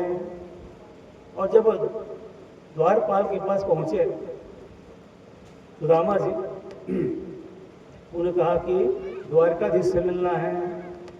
और जब सुदामा ने कहा, द्वारपाल लोग ऊपर से नीचे उसको देखने लगे, पैर से लेकर शीश तक। देखो तो ये कैसा व्यक्ति आया हमारे द्वारकाधीश से मिलना चाहता है। ठीक है, जय ने कहा भगाते हैं इसको, लेकिन विजय ने कहा नहीं, एक बार गलती हुआ था। एक बार भक्त को भगवान से मिलने के लिए रोका तो 3 जन्म में राक्षस बनना पड़ गया। अब वो गलती नहीं करना है। तुम्हारे पास जय विजय। तो पूछ ले पहले, क्या बताएं, कुछ बताना पड़ेगा। जाओगे तो कौन आया, क्या आया है। सुंदर वर्णन किया कि शीस पगा न झगा तन पे। देखिए पहले के लोग क्या थे, कुछ रहे चाहे मत रहे, शीश में पगड़ी रहते थे। शीश में पगा तो है, शीश पगा न झगा तन में। शीश में पगड़ी है लेकिन शरीर में कपड़ा नहीं है। मैं पहले कह रहा हूं, क्योंकि सुदामा चरित्र ऐसा प्रसंग है कि इसको कहते समय मैं किसी और को नहीं जानता, मेरा कंठ अवरुद्ध हो जाता है। तो बड़ा ये मार्मिक प्रसंग है, ज्यादा मैं वर्णन नहीं कर पाऊंगा। तो सुदामा जी का स्वरूप जब देखा, इतना ही कह देना कि उनके मित्र सुदामा आए हैं। और जैसे कहा मित्र है तो और हंसने लगे। अरे द्वारकाधीश को अपना मित्र बता रहा है, और भूखा नंगा है, कपड़ा भी नहीं है, पैर फटा हुआ है। और जो जिसका पैर फटा हो ना, वो दरिद्रता का निशानी है, क्योंकि भगवान से चोरी किया था ना, इसलिए उसके मस्तक में श्री 6 लिख दिया था। श्री 6 अर्थात श्री मतलब लक्ष्मी और 6 मतलब नाश। इसलिए भगवान से चोरी नहीं करना चाहिए। जगत के जीव से करो वो चलेगा, लेकिन जगत के पिता से चोरी करोगे। तो इसका प्रत्यक्ष प्रमाण भागवत जी में है। सुदामा जी, तो मैं नेत्र बंद कर रही कथा कहूंगा। तो सुदामा जी की बात जब सुनी तो जय ने चतुराई दिखाई, नहीं विजय हमको बताना चाहिए। बताए पंक्ति बहुत अच्छी है, लेकिन मैं कह नहीं पाऊंगा। इतना ही कह दिया सुदामा जी, न बोल दो उनका मित्र सुदामा आया है कह देना। और तैसे ही पहुंचे द्वारिकाधीश के पास। सुंदर रुक्मणी जी और 8 रानियां 16,108 रानी सब बैठी हैं और भगवान के सामने द्वारपाल ने कहा कि प्रभु एक बात है, सोच रहा हूं कहूं कि ना कहूं। भगवान ने कहा देखो जय विजय, जो ही बात है साफ साफ कहो, किसी डर वाली बात नहीं है, आप हमारे परम प्रिय पार्षद हैं, जय विजय। तो उन्होंने कहा प्रभु क्या कहें कि गरीब ब्राह्मण आया है ना, वो अपना सुदामा बता रहे, पंक्ति बहुत सुंदर है लेकिन आज मैं वो कह नहीं पा रहा हूं। तो इतना ही कहा कि अपना नाम सुदामा बता रहा है और बचपन के मित्र बता रहे हैं, आपको अपना सखा बता रहे हैं। और जैसे ही कहा कि सुदामा है, भगवान के 7 द्वार थे, भगवान दौड़ पड़े, जिस भी स्थिति में थे उनका मुकुट अलग फेंका रहा है, दुपट्टा अलग जग गिर रहा है, पादुका अलग गिर रहा है, खुद गिरते पड़ते दौड़ते हुए कन्हैया जा रहे हैं कि मेरे मित्र आए हैं। और जैसे मिले गले से लगा लिया सुदामा को, और जब लगाए गले मानो जैसे 3 पग में भगवान ने नापा था ना 3 लोग को, पहले ही गले लगाए तो जितने राजा थे वो सब रंग बनने वाले थे, क्योंकि भगवान के हृदय से लगना, जगत पिता के गले से कोई लग जाए तो उसकी दरिद्रता ऐसी बढ़ जाती है। तो गले से लगाए और सुंदर अंदर ले गए, आओ मित्र स्वागत है आपका, बड़े दिन बाद मिले हो, कहाँ चले गए। अंदर ले गए और सुंदर अपने आसन में बिठाया और पैर धोने लगे। तो पानी ला रही थी राजकुमार जी महारानियां जो है। तो भगवान की सुंदर पंक्ति है, एक पंक्ति बस हो पाएगा कि पानी परात को हाथ छुयो नहीं, नैन लगे जल से पग धोए। भगवान कृष्ण जो है महारानियां 16,108 लोटा अपने अपने बताए कि मेरे मित्र हैं, तो मित्र बताए मतलब अपने आसन में बैठा दिए द्वारिकाधीश ने अपने सिंहासन में। जितने रानियां हैं सब अपने अपने घर से 1-1 लोटा पानी लाई, ठंड का दिन है, थोड़ा विनोद करना पड़ेगा तब मेरा गला सही रहेगा। तो 16,108 रानियां, ठंड का दिन है, ठंडा ठंडा पानी लाई। लेकिन भगवान जो है क्या, पानी परात को हाथ छुयो नहीं, नैनन के जल से पग धोए। भगवान अश्रुपात कर रहे हैं, झरझर नेत्र से आंसू बह रहा है और वो सुदामा जी के पैर धो रहे हैं। और क्या देखते हैं कि पैर में कांटे चुभे हुए हैं, फटी हुई है पैर। तो हाय महादुख पायो सखा, तुम आए तेन कितने दिन बीते। पुनः वो मित्र मुझे पहले आ जाना था, इतना दुख, मेरा मित्र, मेरा बाल सखा इतना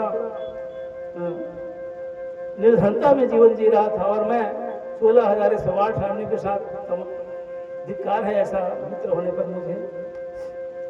तो सुंदर भगवान ने जैसे तैसे अपने आप को नियंत्रित किया और जो रानियां लाई थी लोटा में पानी जल कर भर भर के उन्होंने भी सब लाइन से पहले रुक्मणी देवी और भगवान द्वारकाधीश ने चरण धोया, फिर जाम्बवती और द्वारकाधीश ने चरण धोया, फिर सत्यभामा और द्वारकाधीश ने चरण धोया, क्योंकि सपत्नीक होना चाहिए जैसे यहाँ भी होता है।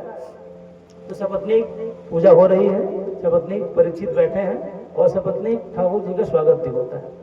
तो अकेले स्वागत नहीं होना चाहिए, क्योंकि आप शक्ति हैं माताएं जो हैं, और जैसे शिव जी हैं, शिव लिखते हैं और छोटी मात्रा को हटा दिया जाए तो क्या बचता है 100। तो शक्ति के बिना शिव भी 100 होता है। इसलिए आप सबको प्रणाम है जितने मात्र शक्ति हैं। इसलिए जब 16,108 की बारी आई तो सुदामा कांपने लगे ठंड के मारे। क्यों? ठंड का दिन था, ऊपर से 16,108 लोटा जल, 16,108 रानियां। सुदामा ने कहा विनोद में, क्यों मित्र ये सब पड़ोसी के सब बुला रखे हो क्या सबको? भगवान ने हंसते हुए कहा नहीं पड़ोसी नहीं, ये सब अपनी है। कहा तब सुदामा जी हंसे, प्रभु आपकी लीला आप ही जानो, हमसे तो एक नहीं संभल रहा है, आप 16,108 को संभाले हुए हो। तो सुंदर चरण पखारे और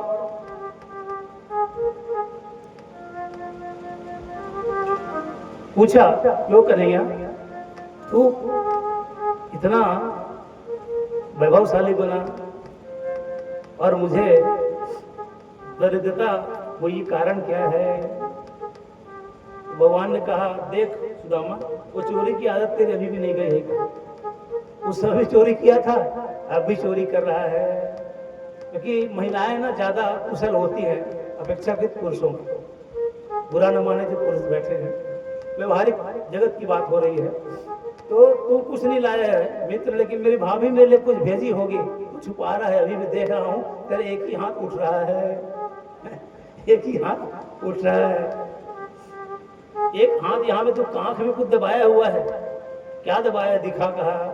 और जब देखा वैभवशाली भगवान का महल, तरह तरह के पकवान, 16,108 रानियां हैं, तो भाई ये फटा फटा चिंडी का चावल क्या दो, तंदुल जो है छुपा रहे थे। और कन्हैया झपट पड़े और बरबस छीन करके उसको जब खींचा ना तो पृथ्वी पर बिखर गया वो तंदुल जो है, चावल जो है बिखरा। भगवान जमीन से उठाकर खाने लगे। पहले ही जब निवाला लिया ना तो पूरे एक लोक को दान कर दिए। कितना? एक लोक का दान पहले मुट्ठी में, दूसरे में दूसरा लोक, जिस प्रकार से वामन चरित्र में आया था, तीसरे के लिए जगह जब थी, तीसरा भी मुट्ठी खाने ही वाले थे, रुक्मणी ने हाथ पकड़ दिया, प्रभु सावधान, हमको भी दे दोगे क्या दान में? आपकी पत्नियां हैं, सावधान रहिए।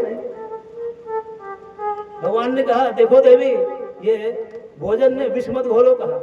बहुत कड़ा शब्द बोला रुक्मणी को भगवान ने। मेरा मित्र है और मेरा दुर्भाग्य है कि मेरे मित्र को मेरे रहते कोई दरिद्र रहे, ये मुझे संभव नहीं है, स्वीकार ही नहीं है। और तो भोजन में विष के समान काम कर रही है। तो किसी प्रकार से भगवान ने अपने आप को नियंत्रित किया।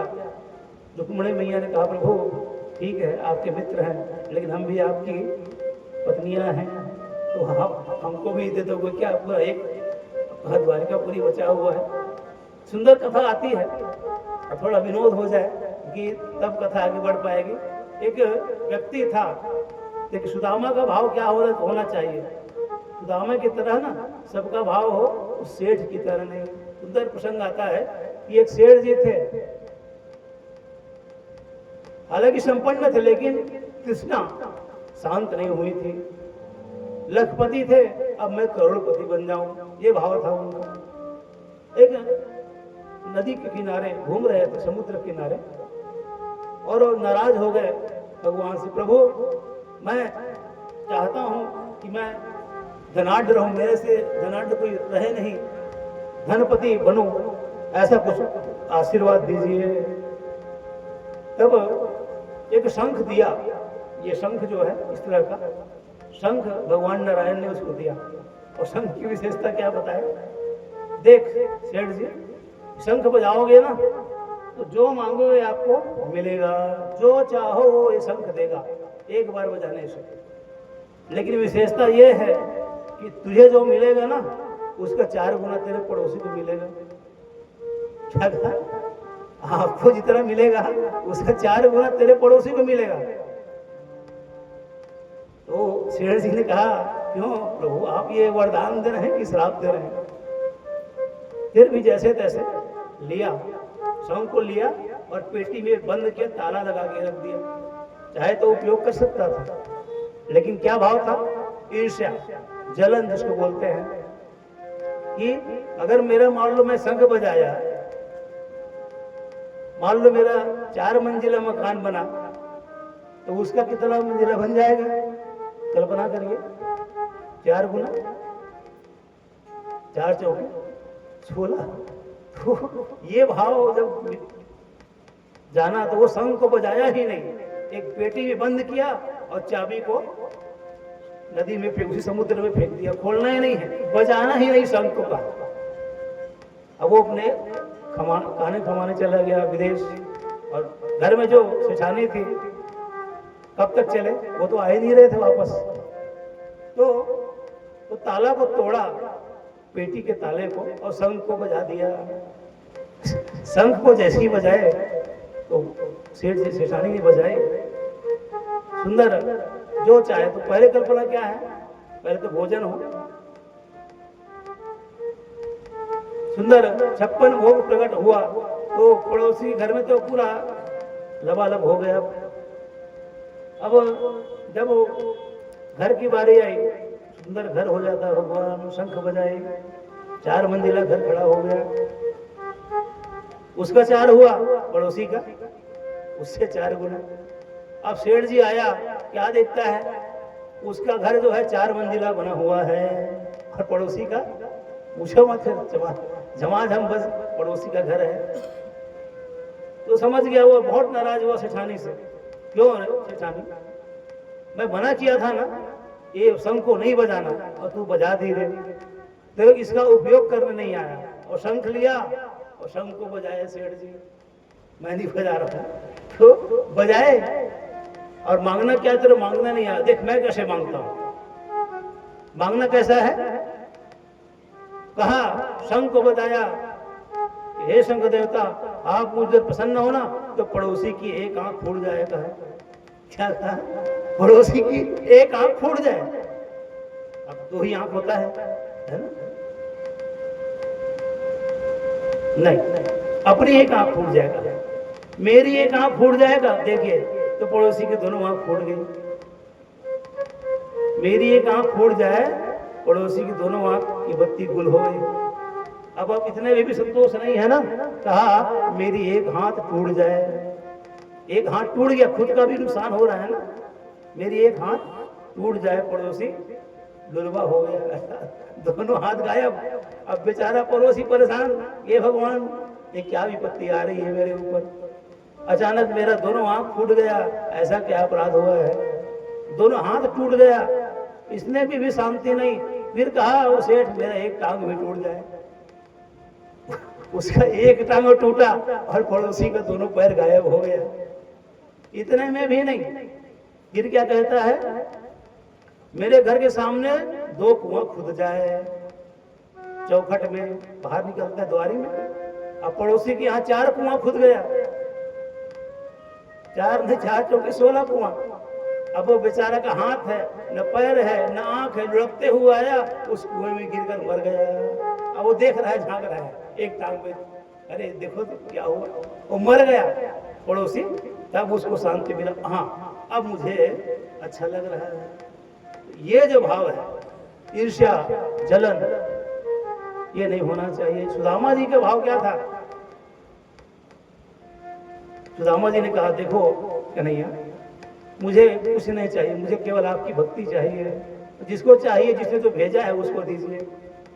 तो यहाँ भगवान ने द्वारकापुरी यहाँ थी, वहां पूरा सुदामापुरी बना दिया था, जो द्वारकापुरी से भी श्रेष्ठ है। तो जब अंत समय आया विदाई की, जब विदा हो रहे थे सुदामा जी, इसने कहा देखो कन्हैया मैं जा रहा हूँ। सुदामा जी जो कहे, द्वारकापुर जिसने कहा देखो कन्हैया, सुदामा जी अभी आए हो, 1 दिन में नहीं हुआ, जाने की बात कर रहे हो। ऐसी होता है क्या मित्र के घर? पहले क्या होता था, पहले कब बताया भी था, बाराती आते थे ना तो महीने भर रुक के जाते थे। आप तो मेरे मित्र हो, तो कुछ पहले जलपान हो जाए, जलपान। अब 56 भोग लाए, 16,000 थालियां, रानी ने एक थाली लाए, तब भी 16,000 थाली रख दिए सुदामा जी सामने। व्यंजन ऐसा ऐसा किसको कैसे खाया जाता है वो भी नहीं मालूम सुदामा जी को। पकड़े तो पूरा दब जाए, रसमलाई, रसगुल्ला, गुलाब जामुन, 56 भोग एक एक रानी लाई है, 16,000 सवा थालियों में। सुदामा जी ने कहा प्रभु खाऊं कैसे, लज्जा आ रही है, इतने सारे हमारी भाभियां बैठी हैं, बहू है, बहू सामने कैसे खाऊं। तो भगवान ने कहा चलो तुम लोग जाओ यहाँ से, हमारे मित्र थोड़ा सा कोची हैं, आप लोग जाओ, बस हमारी 8 पटरानियां रहे, बाकी लोग जाओ कहा। अष्टलक्ष्मी 8 पटरानियां। तो जैसे तैसे भगवान ने सुदामा जी को भोजन कराया, सुंदर शयन कराया, और गद्दा बिल्कुल डल्ला पर गद्दा छुओ तो फंस जाए। और जमीन में सोने वाले कहाँ सुदामा जी, द्वारकापुरी में भगवान के महल में जब विश्राम किए तो भगवान उनका पैर दबाने लगे सुदामा जी का। सुदामा जी खींच ले पाए, प्रभु क्या कर रहे हो आप, द्वारकाधीश है, आप मेरा पैर दबा रहे हो। तो द्वारकाधीश जी ने कहा देखो सुदामा जी आप ब्राह्मण परिवार से हैं, तो ब्राह्मण जो है और हम विद्वंस से हैं, हम आपके सेवक ही हैं, और हमारा नाम भी ब्राह्मणों ने दिया है। गर्गाचार्य भी ब्राह्मण थे, जो राम कृष्ण नाम है, आप ब्राह्मणों की ही देन है, राम नाम है, नामकरण संस्कार आप सुने कथा में। वशिष्ठ जी ने भगवान राम का नामकरण किया, तो राम नाम आपके द्वारा ही दिया गया, आप ब्राह्मणों के द्वारा। हमारा नाम आपसे है, हमारी जो भी धन संपत्ति है आपका आशीर्वाद है, आप ब्राह्मण देवता का ही आशीर्वाद है। हाँ लेकिन एक गलती की थी मित्र आपने, उसको मैं सुधार दूं जरा। तो सुदामा के मस्तक में जो श्री क्षय था ना, उसको भगवान ने अपने उंगली से लिखा कि अक्षय श्री, अर्थात अक्षय मतलब क्या होता है, जो कभी क्षय ना हो, लक्ष्मी कभी समाप्त नहीं होगी। उसको भगवान ने उसका मस्तक का जो लेख था उसको पलट दिया, क्योंकि वो समर्थवान है, और सज्जनों समर्थवान तो हो ना वही परिवर्तन कर सकता है, इसमें सामर्थ्य हो, हम और आप नहीं। इसलिए अब जो श्री क्षय लिखा था सुदामा के मस्तक में, उसको अक्षय श्री लिख दिया भगवान ने, और सुदामा जी को विदा किया। सुदामा जी ने सोचा, मन ही मन में सोचा, देखो तो सुदामा कन्हैया को मैं एक फटी धोती पहन के आया था, एक धोती भी नहीं दिया मेरे को, अच्छा हुआ धोती देता तो कुछ मन में अभिमान आ जाता, जो अच्छा किया जो कुछ नहीं दिया। और जब पहुंचे वहां घर में देखते हैं क्या, जब सुदामापुरी देखे तो हे भगवान, लगता है कोई राजा आक्रमण कर दिया है और मेरे घर को तोड़कर महल बना दिया है। तो जैसे ही सुदामा जी पहुंचे द्वार में, वो जो उनकी पत्नी सुशीला है, सुंदर सर्वांग सुंदरी, 16 श्रृंगार किए हुए वहां आरती लिए बैठी है सुदामा के लिए। सुदामा जी देख रहे हैं, पहचान नहीं पा रहे कौन है। अब फटे साड़ी में देखे अपने पत्नी को, अब 16 श्रृंगार किए, पूछते हैं सुदामा जी क्यों देवी, कौन हो आप कहीं की रानी हो? तो प्रभु रानी तो हूँ, लेकिन आपकी ही रानी हूँ कहा, मैं आपकी पत्नी सुशीला हूँ, पहचानिए। सुदामा जी बड़े दुखी हुए, देखो देखो मैं कह रहा था कन्हैया को उसे एक दुपट्टा भी नहीं दिए, ये अपने से भी श्रेष्ठ सुदामापुरी मुझे दे दिए हैं। रोने लगे सुदामा जी, हे भगवान आपकी लीला आप ही जानो। इस प्रकार 5 मुट्ठी चावल जो तंदुल जो है वो अर्पण किए थे माता सुशीला ने सुदामा जी के माध्यम से। आप जो हमारे जो परीक्षित बैठे हैं उन लोग भी जो लाए हों, ठाकुर जी को अर्पण कर दें। उसके बाद सुंदर आगे कथा आप लोग सुनेंगे। दिल श्री वहां के बिहारी लाल की जय।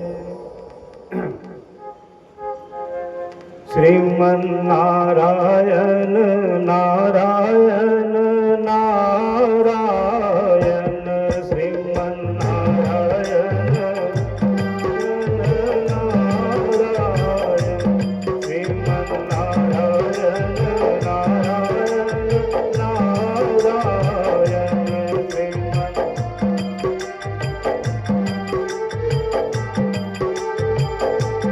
श्रीमन नारायण नारायण नारायण, श्रीमन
यज्ञ नारायण नारायण नारायण यज्ञ नारायण नारायण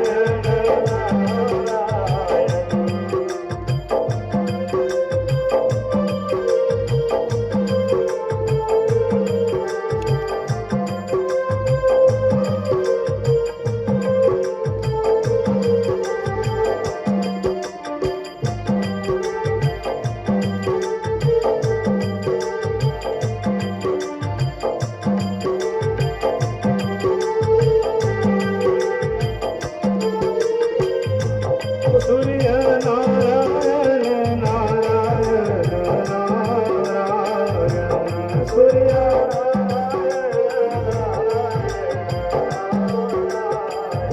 ओ चंद्र नारायण नारायण नारायण ओ चंद्र नारायण ओ ध्रुव नारायण नारायण नारायण ध्रुव नारायण नारायण नारायण भजमन नारायण नारायण नारायण भजमन नारायण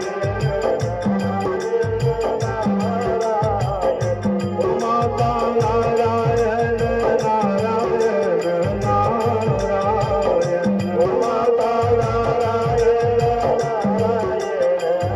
नारायण पिता नारायण नारायण नारायण पिता नारायण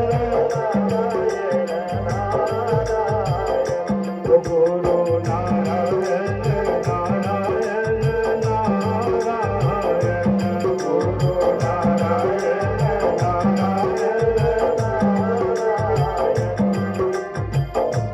श्रीमन नारायण नारायण नारायण श्रीमन नारायण नारायण नारायण श्रीमन नारायण नारायण नारायण भजमन नारायण नारायण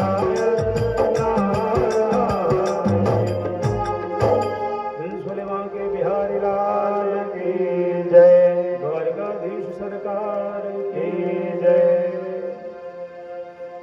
तो सुंदर एक बात आती है, कहावत है कि सुदामा जी क्या स्थिति क्या रहती थी और भगवान ने क्या बना दिया कि एक मास दो पाख में दो एकादशी हो, ऐसे ही है ना? एक मास दो पाख में दो एकादशी हो। सुदामा जी के भाव था, मेरे घर गोपाल जो नित्य एकादशी हो। जब भोजन नहीं मिलता था, इस दिन भिक्षा नहीं मिलती थी, तो ये दिन तो महीनों नहीं मिलता था, तो नित्य एकादशी, रोज एकादशी का व्रत मान लेते थे सुदामा जी। क्या मेरे घर गोपाल जो तो नित्य एकादशी हो। तब भगवान ने भी कह दिया कि होनी थी सो हो गई। सुदामा होनी थी सो हो गई, अब ना ऐसा हो। भाव भी तेरे भवन में है, नित्य द्वादशी हो। द्वादशी मतलब पारना के लिए कुछ न कुछ रहेगा। तो सुदामा जी ने एकादशी कहा, भगवान ने कह दिया भाभी से कि भाभी तेरे भवन में नित्य द्वादशी हो। तो हमारी परीक्षित भाभियां ही हैं, बैठी है, बड़े भैया तो है ही, संकेत कर रहा हूं। तो सुंदर भाव भगवान ने प्रकट किया कि नित्य द्वादशी होगा, आपके घर में कभी अन्न का ऐसा भाव नहीं रहेगा। सुंदर भाव कन्हैया ने कहा। तो कुरुक्षेत्र में भी गए हुए थे भगवान द्वारकाधीश। चर्चा आती है कि जो शाम थे, अब देखिए यहाँ भगवान अपने परिवार को ही नष्ट करने वाले हैं। बहुत लीला, क्योंकि उद्दंड हो गए थे। जैसे 16,108 रानियां थी, 10-10 बच्चे थे, उत्पाती हो गए थे। तो क्या प्रभुता पाहि जाहि मद नाही, अपने आप को बड़ा शाम जो है, जाम्बवती का पुत्र शाम क्या किया, ऋषि मुनि लोग का जैसे व्रत होता है ना, एक समय होता है, उसको बोलते हैं चतुर्मास। चतुर्मास बिताने के लिए ऋषि लोग आए हुए थे द्वारकापुरी में। इसमें कौन कौन ऋषि थे? विश्वामित्रोसितः कर्णमो, दुर्वासा भृगुरंगिराः, कश्यपो वामदेवोत्री, वशिष्ठो नारदादयः। तो इस प्रकार से ऋषि लोग आए हुए थे। इसमें सबसे खतरनाक ऋषि कौन थे? दुर्वासा जी, साक्षात शिव के अंश से आए थे।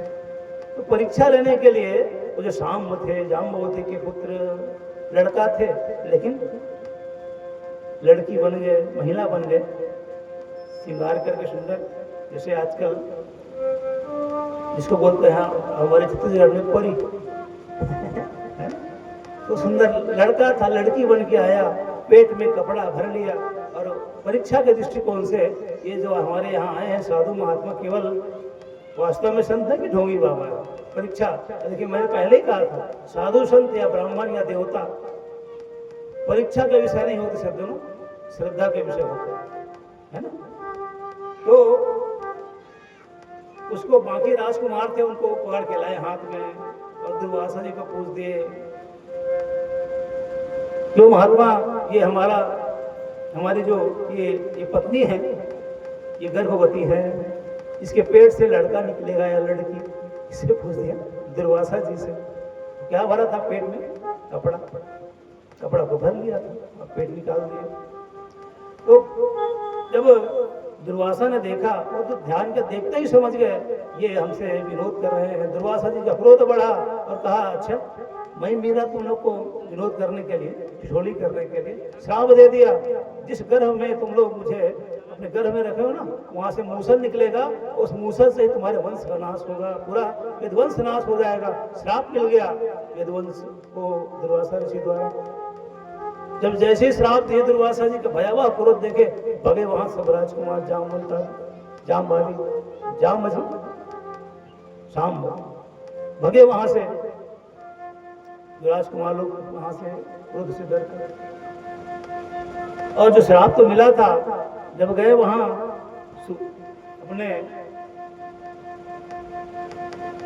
सूरसेन जी के पास, कहा उसको मूसल को बिल्कुल बारीक करके फेंकवा दिया गया।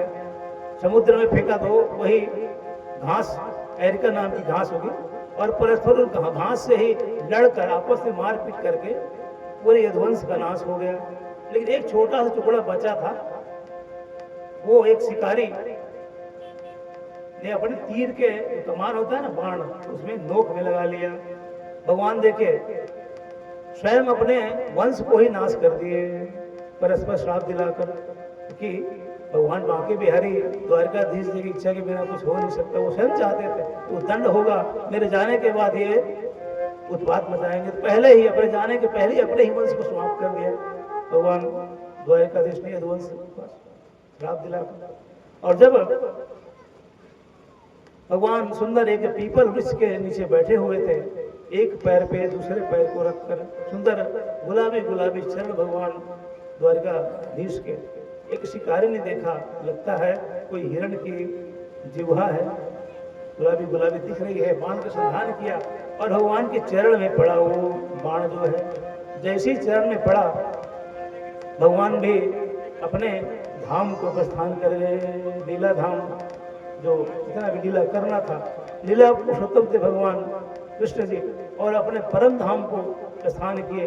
ऋण छोले द्वारकाधीश भगवान की जय। वो तो जगत के पालन करता है, उनको कोई कुछ हानि नहीं पहुंचाता। लेकिन वो शिकारी कौन था पूर्व का? बाली को जैसे भगवान ने छिप कर मारा था ना, उसी तरह से वो शिकारी ने भगवान को जो जस करहि सो तस फल चाखा। चाहे वो खुद स्वयं भगवान ही क्यों ना हो, कर्म का विधान जो है, दंड सबको भोगना पड़ता है। तो हम मनुष्य क्या चाहिए?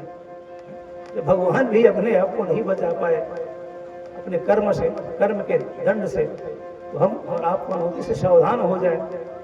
आज से अपने जो भी गलतियां हुई हैं भगवान माँ के बिहारी के चरणों में अर्पित करें और प्रायश्चित करें कि अब वो गलती नहीं होगी। तब आता है श्रीमद् भागवत जी में संवाद, अनेकों संवाद हुए, परीक्षित सुखदेव संवाद, अलग अलग संवाद हुए। अब ये उपसंहार की ओर एक संवाद आता है, वो है नव योगेश्वर संवाद। तो नारद जी द्वारिका गए, तो नारद जी ने कहा एक बार, जनक जी और नव योगेश्वर का संवाद आता है, चर्चा होती है। भगवान ऋषभदेव के 100 पुत्र हुए, सबसे बड़े कौन थे? ऋषभदेव के पुत्र भरत जी, जिनके नाम से हमारे देश का नाम हुआ भारत। एक बात कह दूं सज्जनों, भरत 3 हुए, एक ऋषभदेव जी के पुत्र भरत, एक हुए हमारे रामलला के भरत, और एक दुष्यंत पुत्र भरत। जिस भी भरत से भारत का नाम कहो आपको गर्व भी होगा, चाहे हमारे रामलला के भाई भरत कहो, चाहे ऋषभदेव जी के पुत्र भरत कहो, चाहे दुष्यंत पुत्र भरत कहो। जिस भी भरत से भारत का नाम पड़ा है आपको गर्व ही होगा। तो ऐसे भारत को तथा कथित जो आक्रांत अंग्रेज जो कहते हैं इंडिया, अरे भैया जो हमारा सनातन धर्म में जो नाम है उसी को तो रखो। तो भारत में जो गर्व होता है कहने में, वो इंडिया कहने में नहीं होता।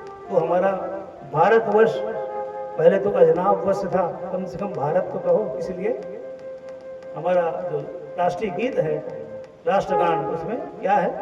भारत भाग्य विधाता, है ना?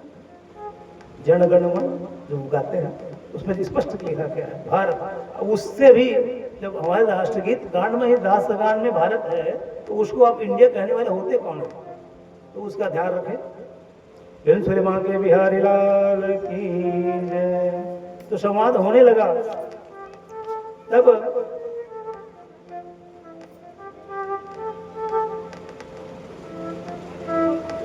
जनक जी के यहाँ जो कवि हरि और अंतरिक्ष, प्रबुद्ध, पिपलायमान, आर्यहोत्र, द्रुमिल, चमस और करभाजन, ये 9 योगेश्वर थे। इनका संवाद चल रहा था। तो जनक जी के यहाँ गए, जनक जी से पूछा कि बहुत सुंदर श्लोक है, दुर्लभो मानुषो देहो। क्या मनुष्य देह क्या है? दुर्लभ है, पहले ही बताया। दुर्लभो मानुषो देहो देहिनां क्षणभंगुर तत्रापि दुर्लभम मन्ये वैकुंठ प्रिय दर्शनम। कि जीव के दुख की निवृत्ति कैसे हो, जीव का सच्चा कल्याण कैसे हो, ये पहला प्रश्न किया। तो उत्तर में क्या बोले कि भागवत धर्म का आचरण करने से, अर्थात भागवत जी के चरणों में अनुराग होना चाहिए, श्री बांकी बिहारी जी के चरणों में अनुराग।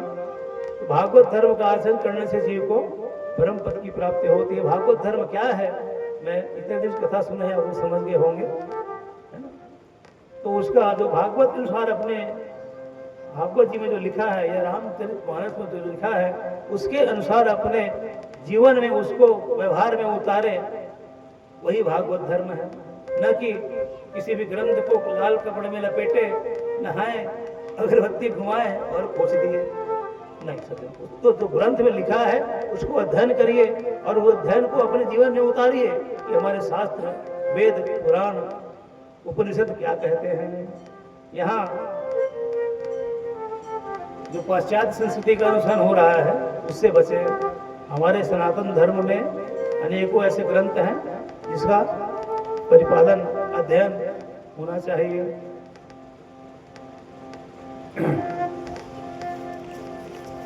इस प्रकार प्रसंग आता है कि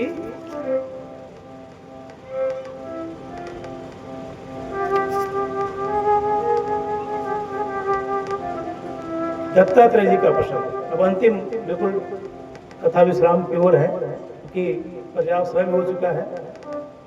दत्तात्रेय जी ने 24 गुरु बनाए कहते हैं। वस्तुतः वो दीक्षा गुरु नहीं, शिक्षा गुरु है। पहला गुरु किसको बनाया? पृथ्वी को। दूसरा गुरु वायु, तीसरा गुरु आकाश। पृथ्वी से क्या मिलती है? सहनशीलता। वायु से, वायु यदि दुर्गंध युक्त स्थान से बहेगी दुर्गंध आएगी, सुगंध युक्त स्थान से तो सुगंध आएगी, अर्थात समरूप होना चाहिए। और आकाश को तीसरा गुरु बनाया, चौथा गुरु जल को, पांचवा गुरु अग्नि को। अब मैं व्यास से समास पद्धति में आ रहा हूँ। व्यास अर्थात व्याख्या करना, कल तो 9 बज गया था, आज समास में आ रहा हूँ क्योंकि पर्याप्त समय हो गया है। अगले 6वां गुरु बनाया चंद्रमा को, 7वां गुरु सूर्य को, 8वां गुरु कबूतर को, 9वां गुरु अजगर को और 10वां गुरु बनाया सागर को। क्योंकि जितनी नदियां हैं ना सागर में समाहित होती है, लेकिन सागर जो है अपना सीमा नहीं मांगता, तो मर्यादा। 11वां पतंगा को, जो बरसात में कीड़ा आता है, आसक्ति होती है ना और जल के मर जाता है, इसलिए 12वां गुरु मधुमक्खी को। रस इकट्ठा करता है, खुद पीता नहीं है और कोई आता है ले जाता है, इसलिए संचय वृत्ति ना हो। 13वां गुरु बनाया हाथी को, तो वो स्पर्श रूप से पकड़ा जाता है। भौरा 14वां गुरु बनाया। 15वां गुरु बनाया हिरण को। 16वां गुरु मछली, वो स्वाद की आसक्ति होती है। जो मछली पकड़ने वाले क्या करते हैं, कुछ केचुआ को फंसाए, पानी में फेंक दिए, मछली आई पकड़ ली, तो आसक्ति, स्वाद में आसक्ति मछली। 17वां गुरु पिंगला नाम की गणिका। 18वां क्रूर पक्षी, जैसे कौवा का जो है उस मांस लेके जा रहा हो तो चील जो उसको झपटने के लिए दौड़ता है, कब तक? जब तक वो मांस को रखे रहता है। तो संग्रह से बचे। 19वां गुरु बनाया कुमारी कन्या को। जैसे कुमारी कन्या की सगाई हो गई हो और कहीं ससुर जी आ गए तो क्या करते? मर्यादा, चूड़ी को बजा दे, है ना। चावल खाने की इच्छा की तो क्या करना है? धान कूटने लग जाए। मतलब एकांत सेवी होना चाहिए जब तक सगाई हो, एकांत सेवी। 20वां गुरु बनाया बाण बनाने वाले को। 21वां गुरु सर्प को। क्यों? वो अपना घर कभी नहीं बनाता, क्योंकि चूहे जो मेहनत करते हैं ना, बिल बनाते हैं, उसमें वो घुस जाता है और उसी को। तो 12वां गुरु मकड़ी को बनाया। मकड़ी जो जाला बुनती है अंत में उसी में फंस के उसकी मृत्यु होती है, देखे होंगे आप, है ना। और 23वां गुरु बनाया अपने शरीर को, क्योंकि शरीर अनित्य होता है, शरीर का आना जाना लगा रहता है। और अंतिम गुरु भृंगी कीट को। जो भृंगी होता है ना, वो गुबरैल कीड़े को एक भर देता है और जब ध्वनि देता है तो वो इतना भय रहता है कि उसका स्वयं शरीर उसका बदल जाता है। इस प्रकार से 14 गुरु बनाया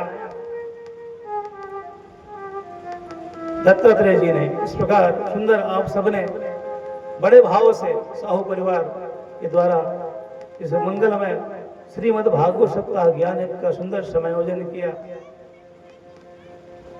7 दिवस पर्यंत आप सबने कथा सुनी।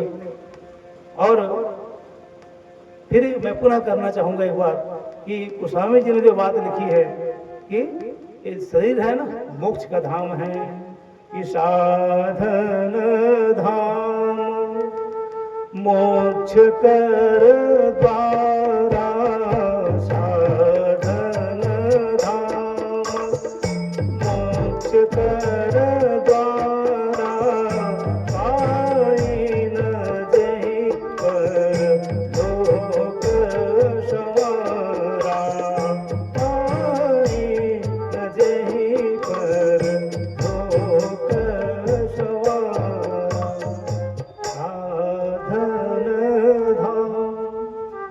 ये साधन है, क्या है? मोक्ष को प्राप्त करने का। क्या? श्रीमद् भागवत महापुराण जिसको आपने साधा है, इस साधन को साहू परिवार ने साधा है। और केवल साधु परिवार ने, साहू परिवार ने, पूरे मगध घटा वासियों ने साधा है। हालांकि सब लोग नहीं पहुंच पाए, कारण जो भी हो।